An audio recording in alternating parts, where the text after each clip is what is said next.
प्रधानमंत्री नरेंद्र मोदी संसद भवन पहुंच चुके हैं और ये सीधी तस्वीरें आपको दिखा रहे हैं। प्रधानमंत्री नरेंद्र मोदी पहुंच चुके हैं। तो एक तरफ विपक्षी दलों की बैठक जारी है, उससे जुड़ा अपडेट भी लगातार आपको दे रहे हैं। शीत सत्र की शुरुआत से पहले विपक्षी दलों की बैठक जारी है और प्रधानमंत्री नरेंद्र मोदी संसद भवन पहुंच चुके हैं, जिसकी सीधी तस्वीरें आपको दिखा रहे हैं।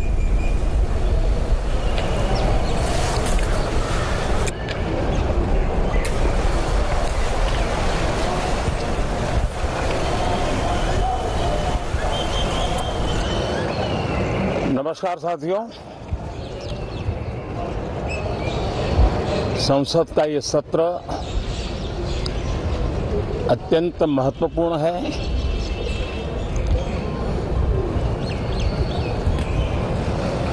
देश आजादी के अमृत महोत्सव मना रहा है।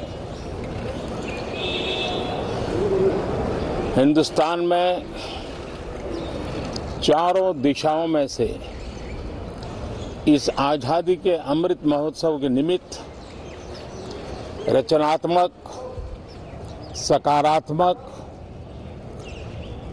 जनहित के लिए, राष्ट्रहित के लिए सामान्य नागरिक अनेक कार्यक्रम कर रहे हैं, कदम उठा रहे हैं और आजादी के दीवानों ने जो सपने देखे थे, उन सपनों को पूरा करने के लिए सामान्य नागरिक भी इस देश का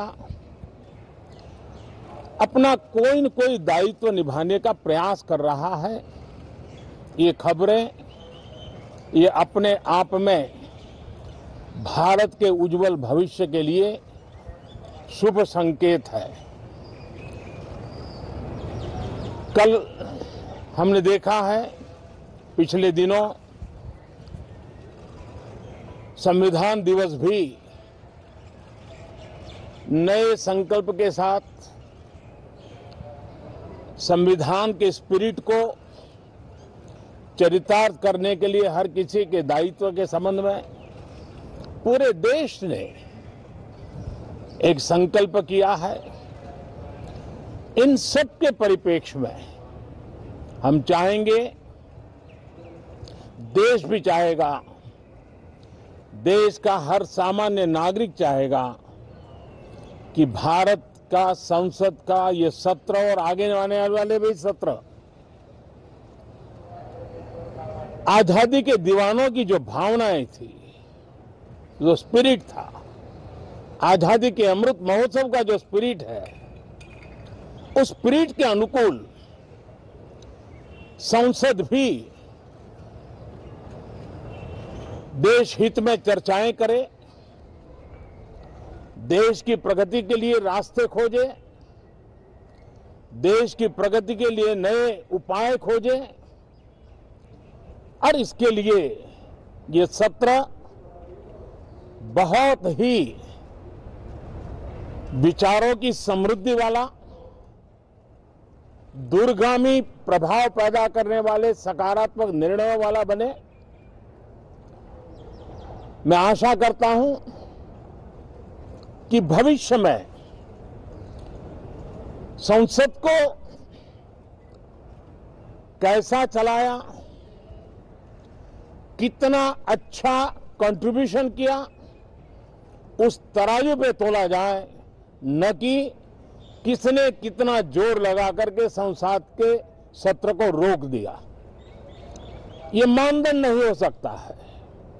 मानदंड ये होगा कि संसद में कितने घंटे काम हुआ, कितना सकारात्मक काम हुआ। हम चाहते हैं सरकार हर विषय पर चर्चा करने के लिए तैयार है, खुली चर्चा करने के लिए तैयार है। सरकार हर सवाल का जवाब देने के लिए तैयार है और आजादी के अमृत महोत्सव में हम ये भी चाहेंगे कि संसद में सवाल भी हो, संसद में शांति भी हो। हम चाहते हैं संसद में सरकार के खिलाफ, सरकार की नीतियों के खिलाफ जितनी आवाज प्रखर होनी चाहिए हो, लेकिन संसद की गरिमा, स्पीकर की गरिमा, चेयर की गरिमा, इन सब के विषय में हम वो आचरण करें जो आने वाले दिनों में देश की युवा पीढ़ी को काम आए। पिछले सत्र के बाद कोरोना की एक विकट परिस्थिति में भी देश ने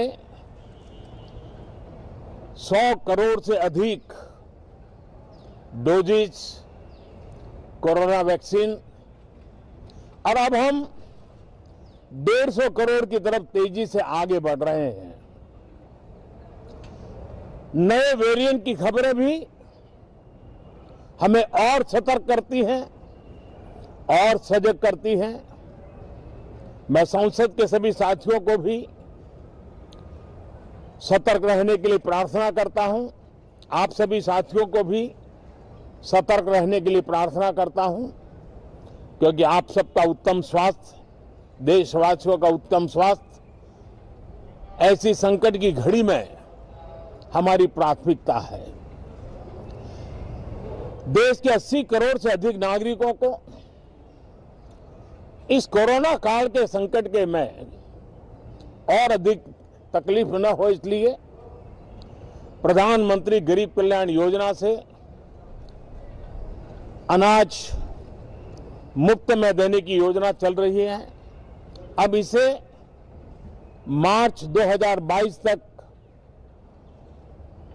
समय आगे कर दिया गया है। करीब 2,60,000 करोड़ रुपए की लागत से 80 करोड़ से अधिक देशवासियों को गरीब के घर का चूल्हा जलता रहे, इसकी चिंता की गई है। मैं आशा करता हूं कि इस सत्र में देश हित के निर्णय हम तेजी से करें, मिलजुल करके करें, सामान्य मानवीय की आशा अपेक्षाओं को पूर्ण करने वाले करें, ऐसी मेरी अपेक्षा है। बहुत बहुत धन्यवाद। संसद का शीतकालीन सत्र आज से शुरू होने वाला है। प्रधानमंत्री नरेंद्र मोदी वहां पर पहुंचे और एक तरह से उन्होंने इस बात का आग्रह किया कि सुचारू रूप से सदन चलने दिया जाए, सदन की गरिमा का ख्याल रखा जाए। सरकार पूरी तरह से हर मुद्दे पर चर्चा करने के लिए तैयार है। जो भी सवाल सरकार से पूछने हैं वो पूछे जाएं, हम हर सवाल का जवाब देने को तैयार हैं। सदन में सवाल भी हो, शांति भी हो। साथ ही उन्होंने ये भी कहा कि गरिमा का सदन में ध्यान रखा जाए, सदन की गरिमा को ठेस ना पहुंचे। इस तरह से चर्चा हो कि देश हित में फैसले लिए जा सके, देश हित में जो आगे काम करना है उसको लेकर मिलकर रणनीति बनाई जा सके। शीत सत्र से पहले प्रधानमंत्री नरेंद्र मोदी क्या कुछ बोले, आपको एक बार फिर से सुनाते हैं। नमस्कार साथियों, संसद का ये सत्र अत्यंत महत्वपूर्ण है।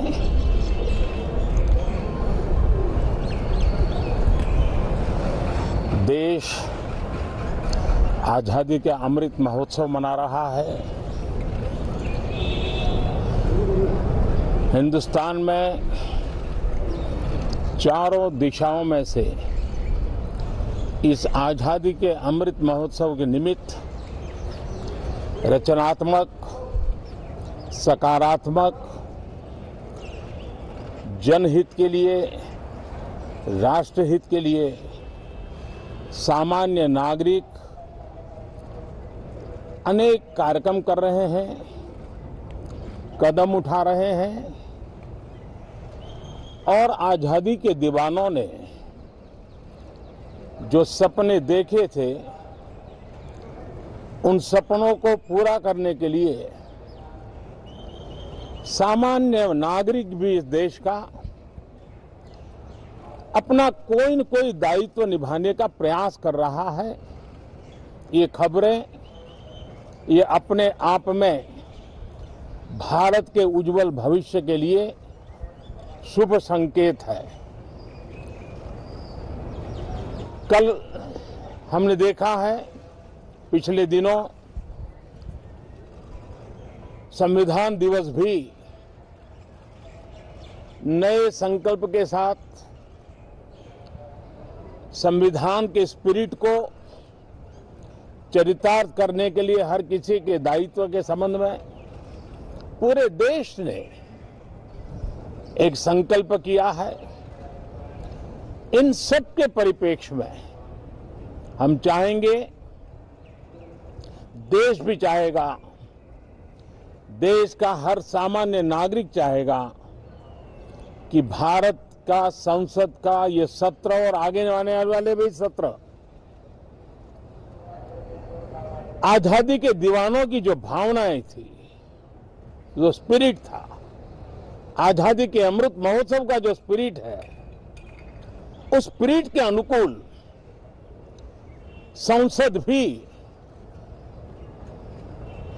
देश हित में चर्चाएं करे, देश की प्रगति के लिए रास्ते खोजे, देश की प्रगति के लिए नए उपाय खोजे। और इसके लिए ये सत्र बहुत ही विचारों की समृद्धि वाला, दूरगामी प्रभाव पैदा करने वाले सकारात्मक निर्णयों वाला बने। मैं आशा करता हूं कि भविष्य में संसद को कैसा चलाया, कितना अच्छा कंट्रीब्यूशन किया, उस तराजू पे तोला जाए, न कि किसने कितना जोर लगा करके संसद के सत्र को रोक दिया। ये मानदंड नहीं हो सकता है। मानदंड ये होगा कि संसद में कितने घंटे काम हुआ, कितना सकारात्मक काम हुआ। हम चाहते हैं सरकार हर विषय पर चर्चा करने के लिए तैयार है, खुली चर्चा करने के लिए तैयार है। सरकार हर सवाल का जवाब देने के लिए तैयार है। और आजादी के अमृत महोत्सव में हम ये भी चाहेंगे कि संसद में सवाल भी हो, संसद में शांति भी हो। हम चाहते हैं संसद में सरकार के खिलाफ, सरकार की नीतियों के खिलाफ जितनी आवाज प्रखर होनी चाहिए हो, लेकिन संसद की गरिमा, स्पीकर की गरिमा, चेयर की गरिमा, इन सब के विषय में हम वो आचरण करें जो आने वाले दिनों में देश की युवा पीढ़ी को काम आए। पिछले सत्र के बाद कोरोना की एक विकट परिस्थिति में भी देश ने 100 करोड़ से अधिक डोजेज कोरोना वैक्सीन, और अब हम 150 करोड़ की तरफ तेजी से आगे बढ़ रहे हैं। नए वेरिएंट की खबरें भी हमें और सतर्क करती हैं और सजग करती हैं। मैं संसद के सभी साथियों को भी सतर्क रहने के लिए प्रार्थना करता हूं। आप सभी साथियों को भी सतर्क रहने के लिए प्रार्थना करता हूं, क्योंकि आप सबका उत्तम स्वास्थ्य, देशवासियों का उत्तम स्वास्थ्य ऐसी संकट की घड़ी में हमारी प्राथमिकता है। देश के 80 करोड़ से अधिक नागरिकों को इस कोरोना काल के संकट के में और अधिक तकलीफ न हो, इसलिए प्रधानमंत्री गरीब कल्याण योजना से अनाज मुफ्त में देने की योजना चल रही है। अब इसे मार्च 2022 तक समय आगे कर दिया गया है। करीब 2,60,000 करोड़ रुपए की लागत से 80 करोड़ से अधिक देशवासियों को गरीब के घर का चूल्हा जलता रहे, इसकी चिंता की गई है। मैं आशा करता हूं कि इस सत्र में देश हित के निर्णय हम तेजी से करें, मिलजुल करके करें, सामान्य मानवीय की आशा अपेक्षाओं को पूर्ण करने वाले करें, ऐसी मेरी अपेक्षा है। बहुत बहुत धन्यवाद। तो ये तमाम बातें प्रधानमंत्री नरेंद्र मोदी ने कही। एक तरह से विपक्षी दलों से ये आग्रह किया कि संसद को सुचारू रूप से आज चलने दिया जाए, सवाल भी हो, शांति भी हो। मेरे सहयोगी हिमांशु मेरे साथ जुड़ गए हैं। हिमांशु, प्रधानमंत्री नरेंद्र मोदी ने जो तमाम बातें कही उसका निचोड़ यही निकलता है कि वो ये मंशा सरकार की एक तरह से साफ कर रहे हैं कि हम हर तरह के सवाल के लिए तैयार हैं, जो भी आपके सवाल हैं आप पूछिए, लेकिन संसद की गरिमा बनी रहनी चाहिए। देखिए, बिल्कुल प्रधानमंत्री नरेंद्र मोदी ने साफ कर दिया है कि सरकार हर मुद्दे पर चर्चा के लिए तैयार है और विपक्ष के हर सवाल का जवाब देने के लिए तैयार है।